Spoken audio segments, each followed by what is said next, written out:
Next slide. So good afternoon, everyone. My name is Dr. Inez Cruz, and I will be presenting Family Medicine Grand Rounds today. Today is September 30th, 2020. Our event ID is 274047. If you are interested in CME and registration, please make sure that you register for CME credit by midnight.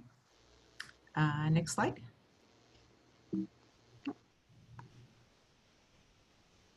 And thank you to everyone for muting your microphone in advance once the presentation begins. And of course, just being attentive to the presenters. Dr. Stasio has asked that you hold questions till the end of the presentation, or if you want, you can also insert them into the chat box, and then that way you won't forget them. Of course, the other part is just being engaged in the session and completing and submitting a session evaluation form. Evaluation is definitely important for grand rounds, but it's also very important for our presenters. Next slide.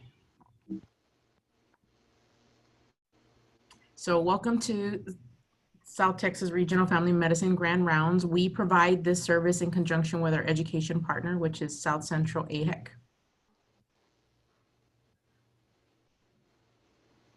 Of course, if you need to get a transcript of your CME, you can access that online. You can also contact our CME office. They are very, very responsive. So we've also provided the number and the email for you to be able to contact them. Let us know if you have any difficulty. We can definitely help with that. Next slide. And the same also goes for AAFP. If you have any questions or if you would like to obtain your CME credits from them, we can definitely assist with that. We've provided both the phone number as well as their email also. Next slide. And so Dr. Stasio and Dr. Palacios have no relevant financial interest or commercial interest to disclose. So having said that, we'll move to the next slide. And we're presenting Dr. Stasio, who will be presenting the top poems of 2019, Aspirin, oral anticoagulants, and NSAIDs do not interfere with FIT. So Dr. Stasio, we'll give it over to you. Hi, good afternoon, everyone. So for today's grand round, I will be talking about an article from last year, 2019, detailing a systematic review of whether oral anticoagulant, aspirin, and NSAIDs, whether they influence FIT performance. So I can't see everyone right now, but feel free to put in questions in the chat box, and I will try to answer them all at the end of the presentation. So before I get to start talking about the article, I'll give an overview of the current colon cancer screening guidelines as described by the U.S. Preventive Task Force, as well as discuss some of the newer guidelines by the American Cancer Society. Then I'll discuss the findings of the 2019 systemic review on the effects of oral anticoagulant and NSAIDs on FIT performance. And then I'll go in a little bit into how that plays into future approach for FIT use for colon cancer screening. Okay, so here are some statistics about colorectal cancer from the American Cancer Society. So colorectal cancer incidence, it has generally declined since the mid-1980s due to increased screening, but it is still the third leading cause of cancer death in the US. With the first cause being lung cancer and second being breast for female and prostate for male. Sorry.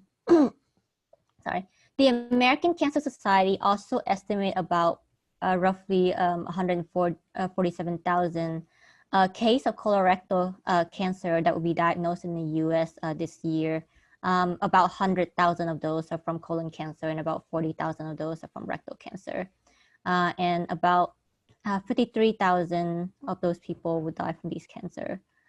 Colorectal cancer is most frequently diagnosed in older adults, age 65 to 74 years old, but there has actually been a small decline in incidence rate from 2007 to 2016 by about 3.6% annually in older adults above 55 years.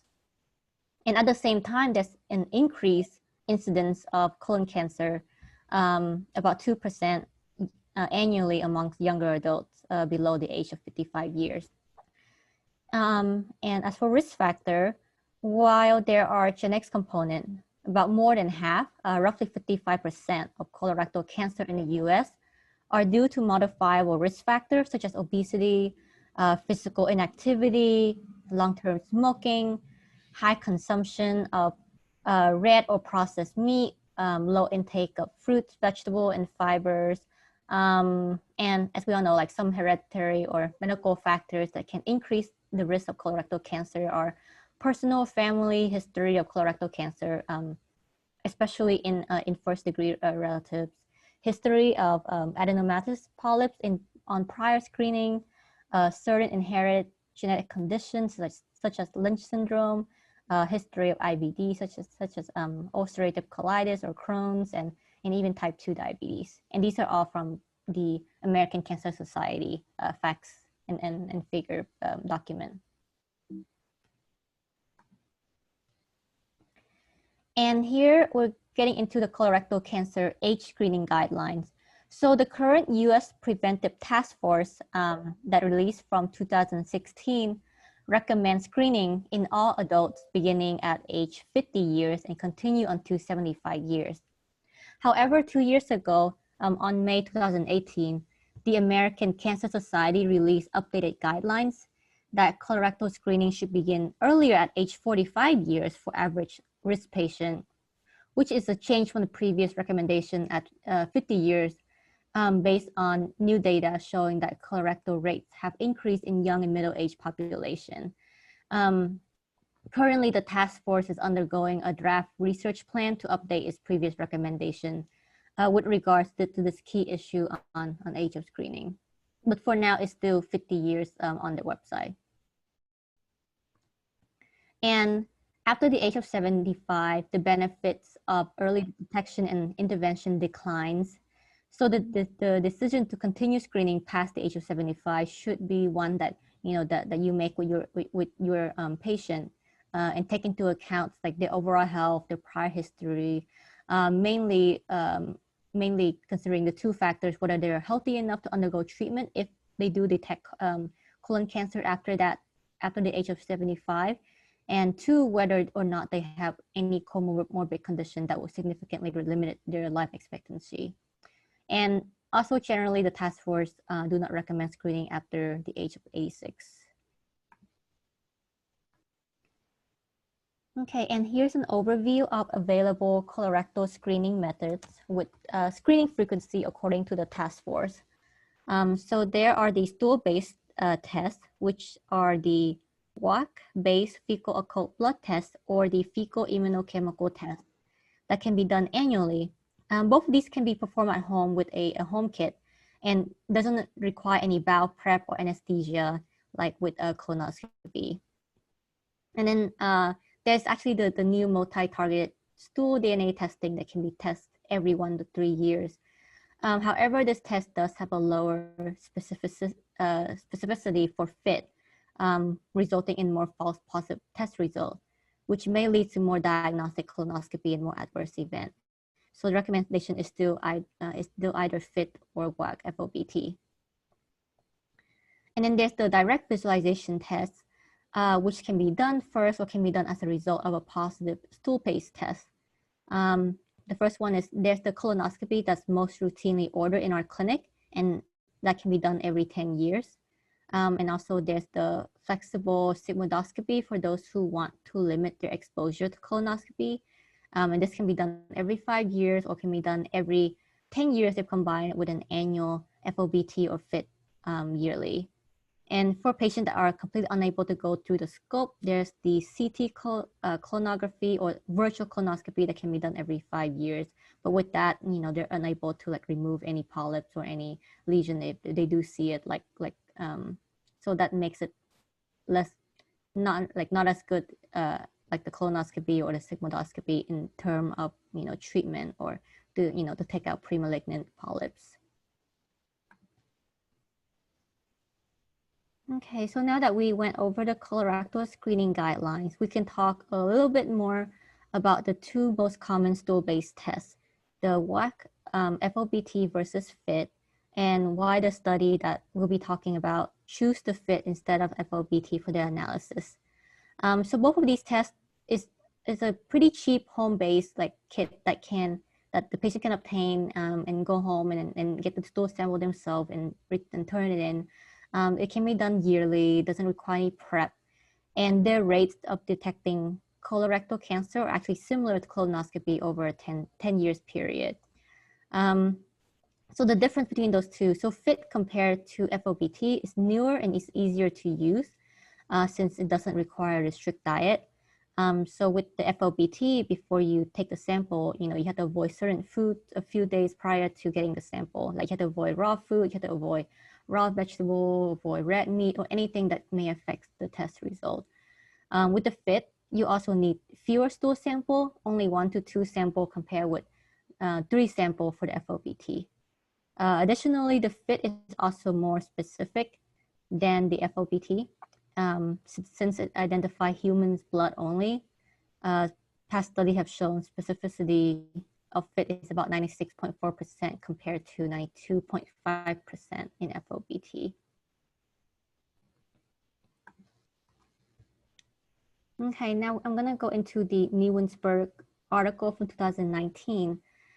So the author of this study note that many colorectal cancer screening programs are based on FIT tests, but the question that they have in mind is whether the result of that FIT test are less accurate in patients who are taking an anticoagulant, aspirin, or NSAIDs, since all these agents can possibly stimulate bleedings from benign and premalignant lesions.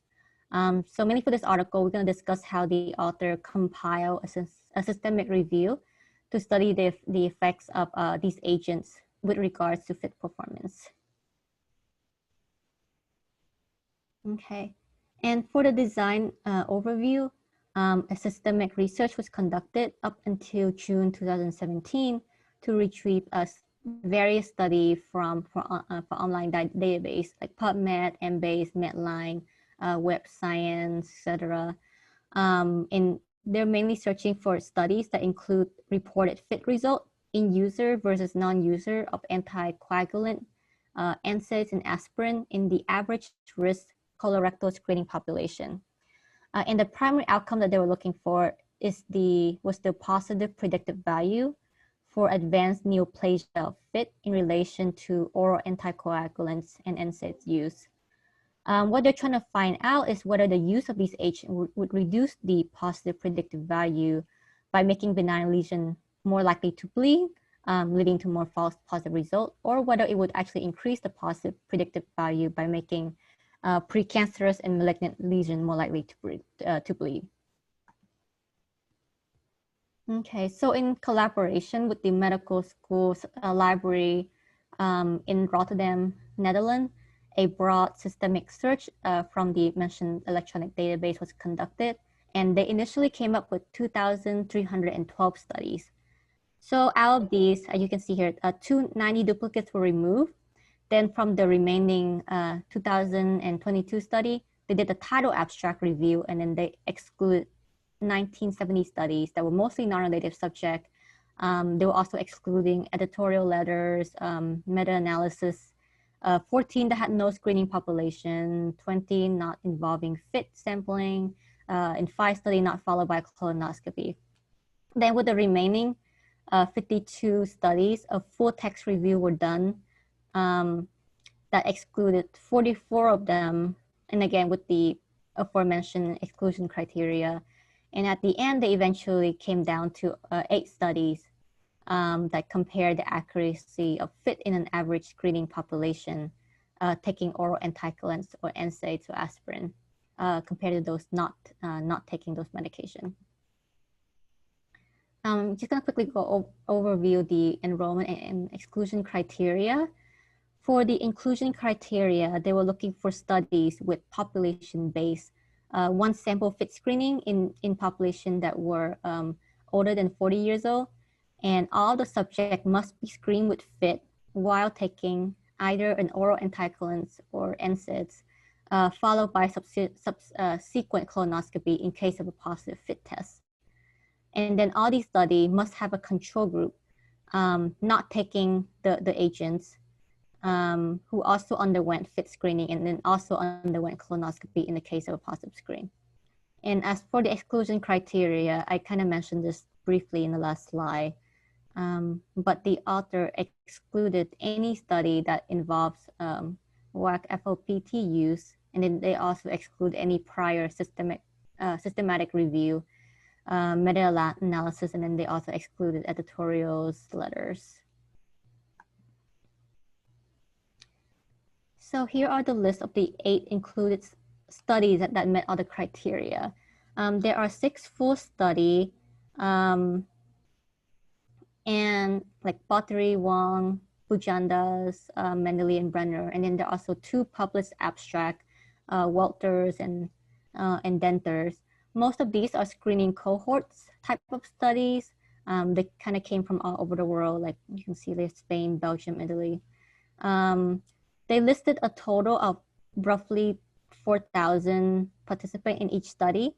They have, and here there's the fit score cutoff for in all these studies, with Brenner having the lowest cutoff and Wong's having the highest cutoff.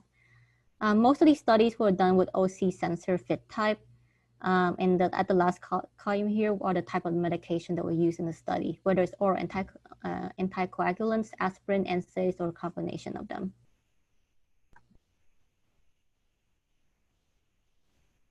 Okay, so let's see. For this study, the author calculated the positive predictive value, and here are the main outcomes for the 8 studies. So they found that the positive predictive value for advanced neoplasia in the oral anticoagulant user were about 37.6%, with 95% confidence interval between 33.9 and roughly 41, compared with 40.3% in non-anticoagulant user. They also did an assessment for colorectal cancer, in addition to the advanced neoplasia, and found there's a positive predictive value of 5.7% in the OAC user versus the 6.2% in non-user. As for the aspirin and NSAIDs use, they found that many of the studies grouped them together, so they combined them when they used them for the calculation. And as you see here, there's about 38.2 positive predictive value for advanced neoplasia in the aspirin NSAIDs user, compared with 39.4% in non-user.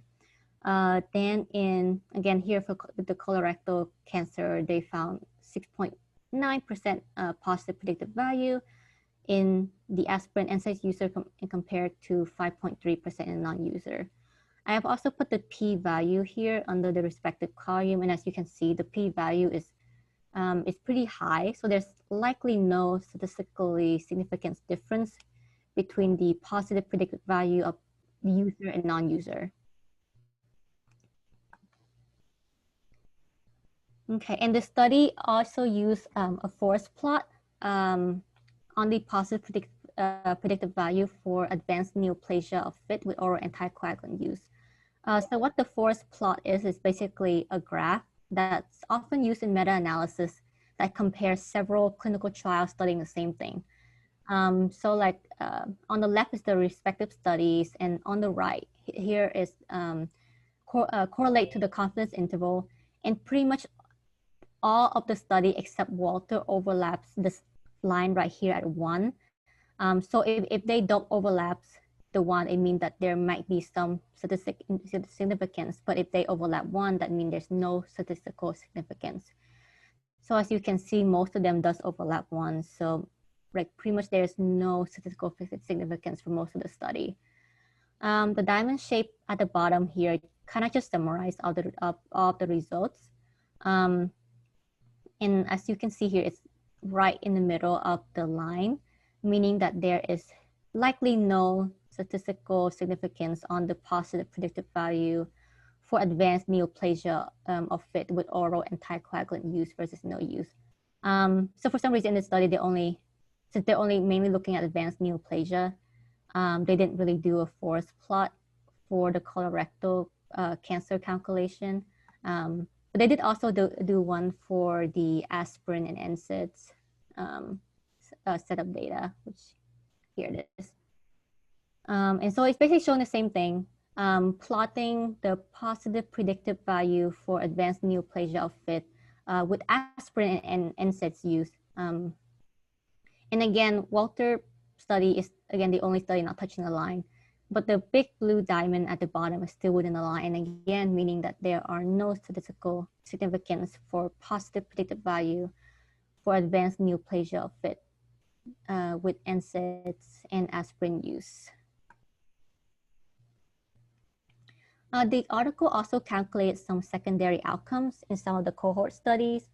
One of these secondary outcomes was positivity rate, which was calculated in one of the cohort, the Bujanda study, and it shows an increased positivity rate of 9.3 in acetylcoumarol, which is a coumarin derivative anticoagulant, compared with 6.2 positivity rate in non-user. There's also an increased positivity rate of 22.2 in dual antiplatelet therapy user compared with 6.3 in non-user. And the positive rate for aspirin and non-aspirin user are roughly the same, 7.3 versus 7.1. And here on the right, two other secondary outcomes that they look at were sensitivity and specificity, which was addressed in the Wong's and the Brenner study. So in the Wong study, who only looked at aspirin and NSAIDs, the sensitivity for aspirin and NSAIDs user in FIT was 15.8% compared with 34.2% in non-user, and the specificity for aspirin and NSAIDs user in FITs was 9.1% compared with 92.1% in non-user.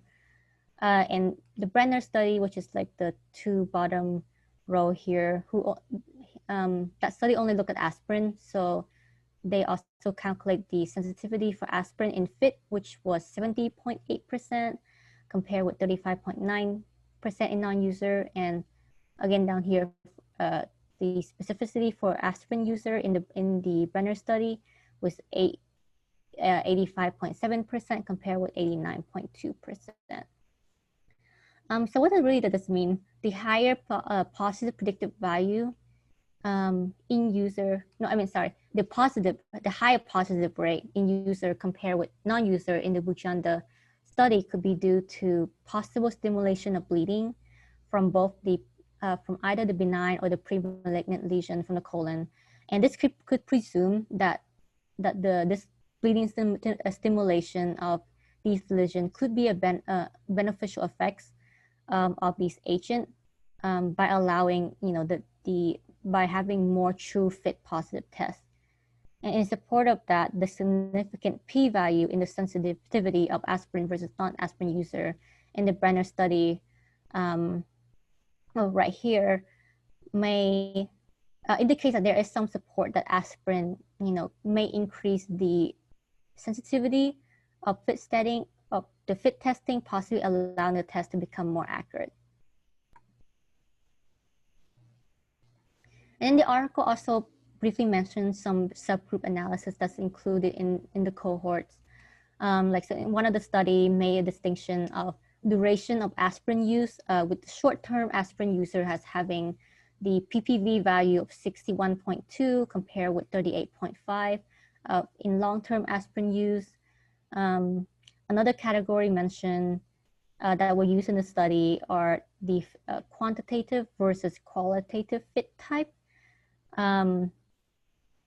However, even after excluding the qualitative FIT type, which is basically telling whether the test is positive or negative without giving you like a number, even after excluding the study that used this type of FIT brand, the primary positive predictive value outcome was still pretty much unchanged from the original calculation.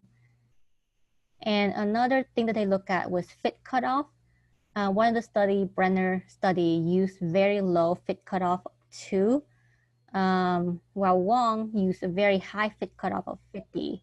But even after excluding those two outlier study, again, there really wasn't much change in the final primary pool result. So really none of these categories really affected really significantly affected the final outcome of the study. And here's a summary of the pool data that we just talked about. Okay, so I know that I went on for a little bit about the data collection, but basically what they found in the meta-analysis is that for the most part, oral anticoagulant, aspirin, and NSAIDs do not affect the positive predictive value of FIT in colorectal screening. And so there's really no need to hold these medications prior to FIT sampling. If anything, in one of the smaller study, the Bujanda study, it did show somewhat of a higher positivity rate in user, especially with the dual antiplatelet therapy compared with non-user, which can be attributed to the possible stimulation of bleeding from lesion, possibly allowing a better detection of FIT positive in the premalignant lesions. And here are some limitations to the study. The cutoff point of FIT will varying widely throughout the different study, which may affect FIT accuracy. Let me just go back to the slide right. Sorry. Let me go back to that previous slide. So here are all the FIT cutoff. And again, as you can see here, like Wong has a very high FIT cutoff, 50. So there's likely less positive tests for FIT, and while Brenner have a very low FIT cutoff. So the data from the study would lead to more positive FIT tests. And here are kind of like all the numbers in between. Okay.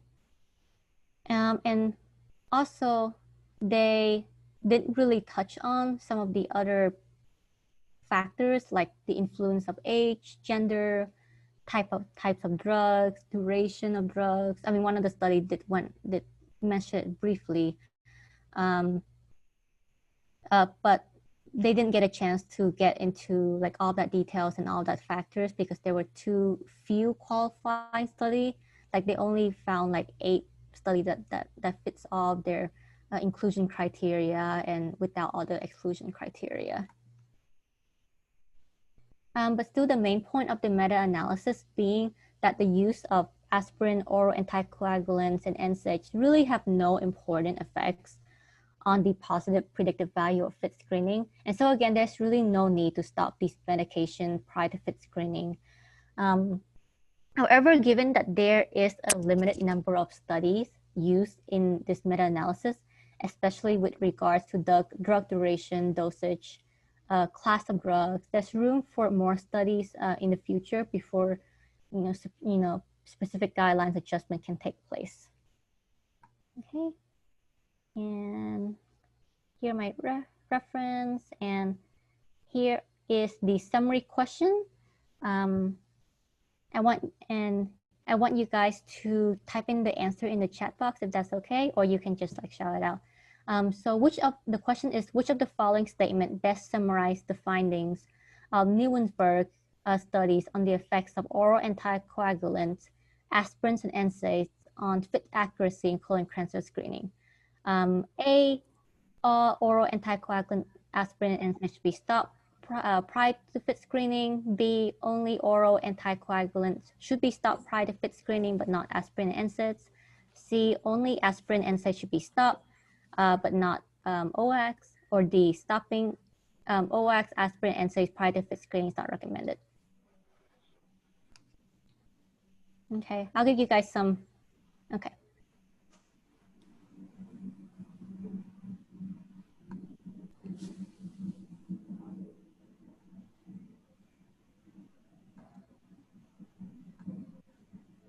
Okay. All right, so it seems like everyone has been listening to my rant, and yes, the answer is D. Okay. Do you guys have any other questions or comments? Let's see here if I missed anything.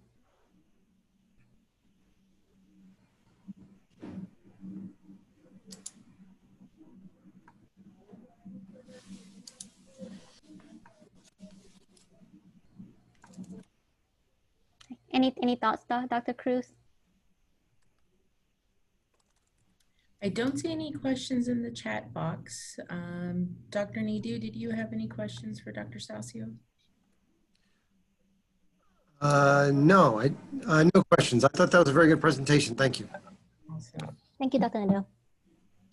Well, in the absence of any other additional questions, I will go ahead and thank Dr. Stasio for her time and for her effort for the presentation today. We appreciate your time as usual.